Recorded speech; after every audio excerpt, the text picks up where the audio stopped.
एक बात बता बहन, हाँ, मम्मी पापा की वेडिंग एनिवर्सरी की तैयारी हो गई? एनिवर्सरी में तो बहुत टाइम है। 15 फरवरी को शादी हुई थी, भूल गई क्या? नहीं भैया, उनकी शादी नवंबर में हुई थी और इस बार 15 फरवरी को महाशिवरात्रि है। मेरी प्यारी बहन, जैसे मम्मी और पापा की शादी 15 फेब यानी महाशिवरात्रि को नहीं हुई थी, उसी तरह भोलेनाथ और माँ पार्वती की शादी भी महाशिवरात्रि को नहीं हुई थी।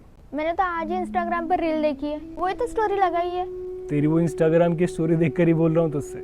महाशिव पुराण के अनुसार भोलेनाथ और माँ पार्वती की शादी अघन मास की कृष्ण पक्ष में हुई थी, जो तिथि नवंबर और दिसंबर में आती है। तो महाशिवरात्रि को क्या हुआ था? एक बार विष्णु जी और ब्रह्मा जी के बीच ये बहस हुई कि हम में से श्रेष्ठ कौन है। तब उनका अहंकार दूर करने के लिए भगवान शिव एक अनंत अग्नि स्तंभ के रूप में प्रकट हुए। विष्णु जी शूकर रूप में उस स्तंभ का अंत ढूंढने के लिए नीचे गए, लेकिन कुछ समय के बाद वो वापस अपनी जगह पर आ गए और ये मान लिया कि मुझे इस स्तंभ का अंत नहीं मिला। लेकिन ब्रह्मा जी ने हार नहीं मानी, वो हंस रूप में इस स्तंभ का आदि ढूंढने के लिए ऊपर गए थे। कुछ समय के बाद जब ब्रह्मा जी ने नीचे आ रहे केतकी पुष्प को देखा तो उससे कहा कि तुम विष्णु जी के सामने झूठी गवाही दे देना कि मैंने इसका आदि ढूंढ लिया है। अब महादेव तो अंतर्यामी हैं, वो सब जानते हैं।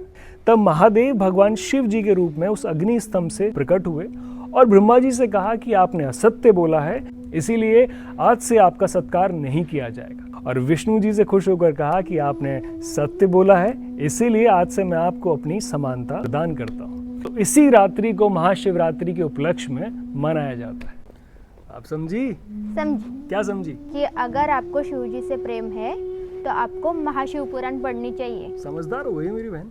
बहन किसकी है? किसकी है? चल आजा, चाय पिलाता हूँ।